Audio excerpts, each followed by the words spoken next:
Oh, sige. Ala? Sige. Okay na? Oh. A few moments later.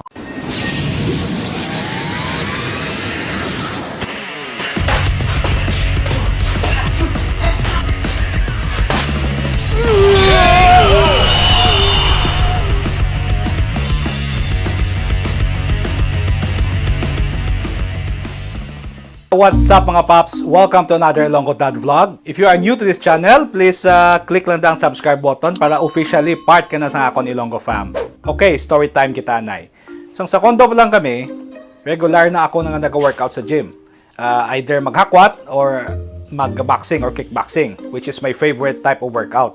But as we all know, nag-ECQ because of the pandemic. So nagsirado na ang mga gym. Even ang gym gani sa kondo, gin off limits naman. Pero gin-try ko mangyapon mag-workout sa kondo. Mag-push-up sa balcony, mag-skipping rope sa corridors, or kung ano-ano nga ma-exercise nga mahimo ko sa kondo. Kag gin-maintain ko mangyapon ang akon nga intermittent fasting. Kag ang sakto lang nga pagkaon. Pero ang masubo, mga around the second week of April, why na? Okay, nag-lax na ko sa exercises ko. Medyo laka na lang ako ka-exercise hasta nga wala na gid. Tapos naguntat naman ako sa akon intermittent fasting. Tapos ang akon ginapangaon mga unhealthy foods na kalabanan, mga sugary foods gid, which is bad, no? So nag-decide na lang ako nga mabalik ako exercise kung ari na ako di sa balay namon.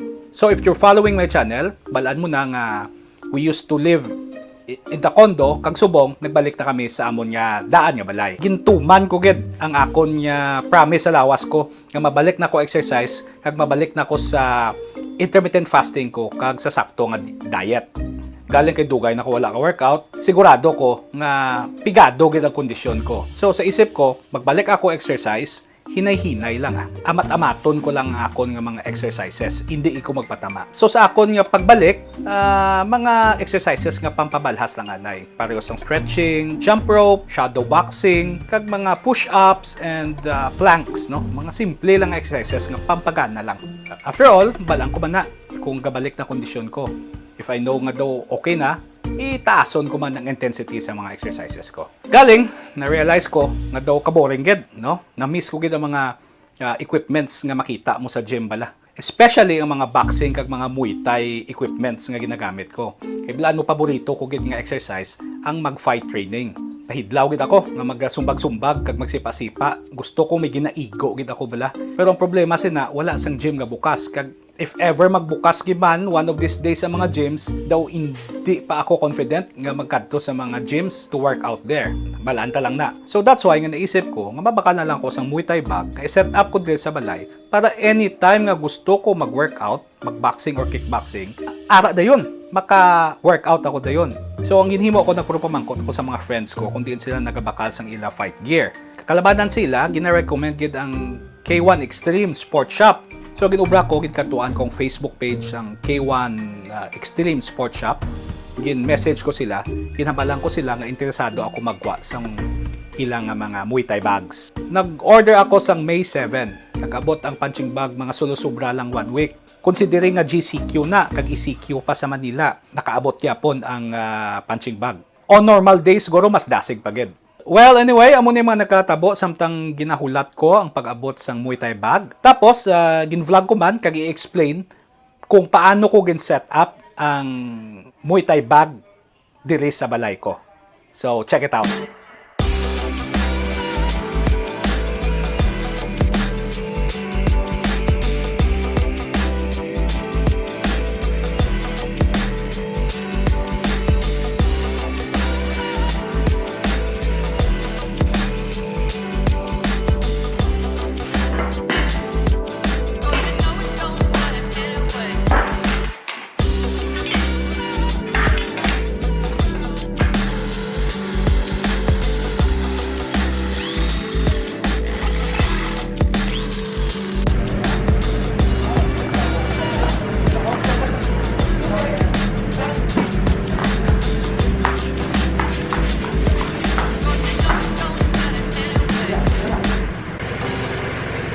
Alright, so ayun na, nakabot na. Okay, from K1 Sport Shop. Ugat siya, 6 feet ni siya nga Muay Thai bag. So ini, dili ko na ihamo, dili yo. Na. Okay. Ano siya butang, tapos lagay. Ako, ginpahurma ko kay sa ako ni welder. Ala, ginpahurma ko na siya. Welding niya pa ni. Set upon niya, muna siya ang bracket. Bracket ang tawag niya, bracket. Dili niya siya ibutang mo. Ibutang din. Okay, ibutang da, punching bag. Iham. Dili siya din. Tapos tuloy. So, 6 feet man, no?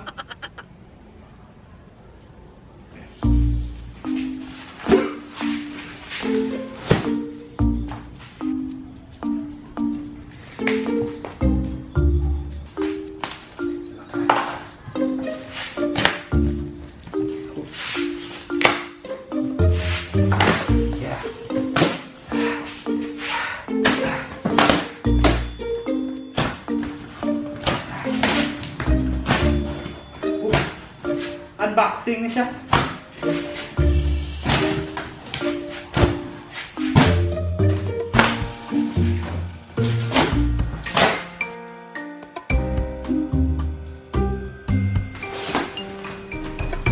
Maganda yung kadako ya. Hindi na siya magsagnoy. Pagkason eh.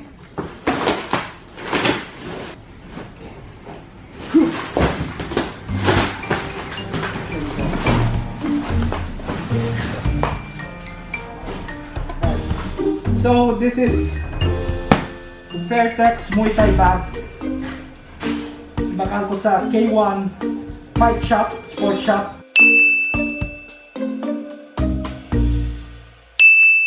Okay, so nagbakal ako sa hardware.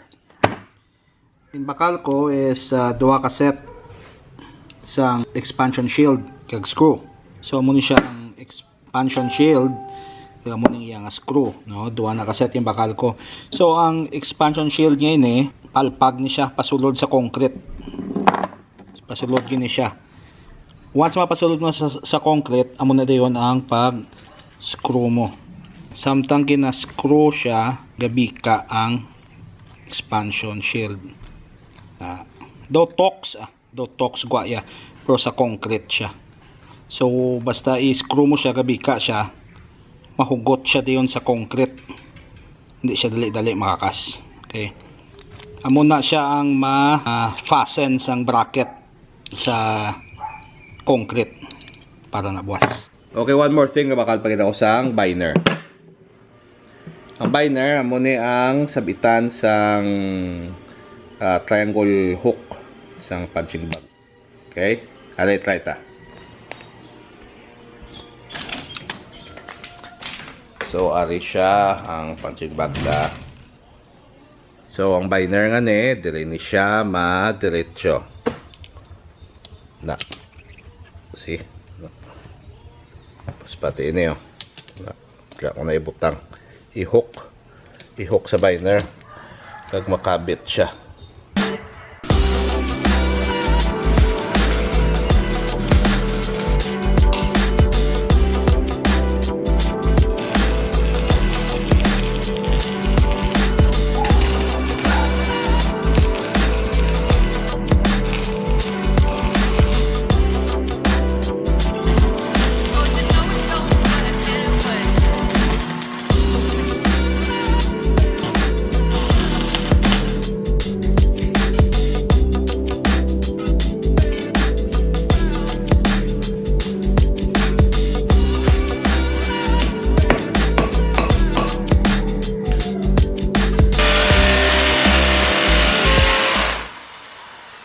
Dalo na. Yes.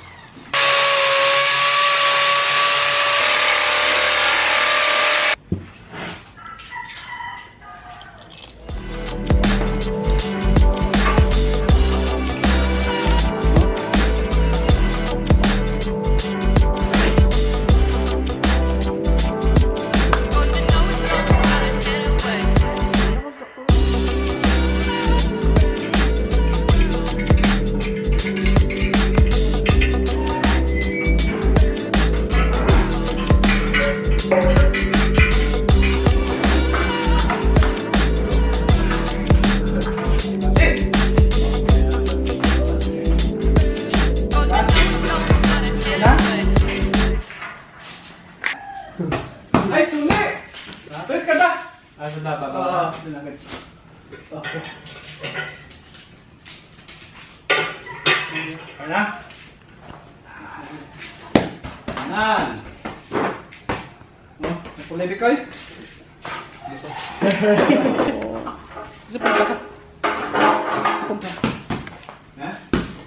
Taon ta? Sampol. Ayan, juga. Ayos! Very good. Perfect! Okay, so ari na siya. Natakod na. Gintry ko na ginasipa. Bakod man ah. So, mga ano ni siya, mga 60 kg nga punching bag. Muay Thai bag. Fairtex. From K1 Extreme Fight Sports. Link below. Okay, so amo ni ang brace nga ginpaobra ko sa tiyo ko. So sa dira, sa una nga buho, unfortunately ang concrete sa sulod pudpod. So kinahanglan gyud namon mag-obra sang bag-o nga buho. Nag-obra na lang kami sang extra dito, nag-welding sang bag-o. Kag nag-obra sang buho. Dito ya kay solid na to yung concrete.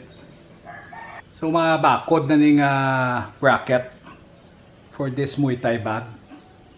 Wala na pinta-pinta. Okay na. Okay, so this is it. Ayan ako punching bag dito sa balay.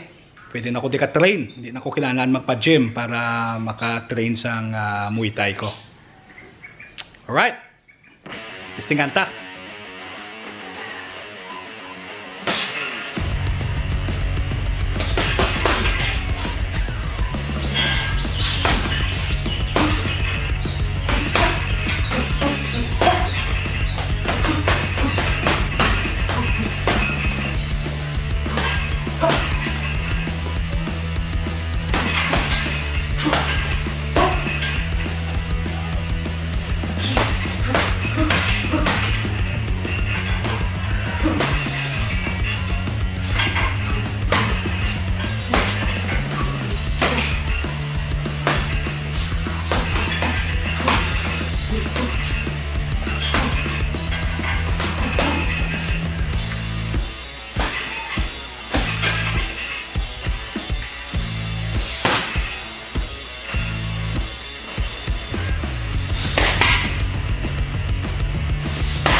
Shoot.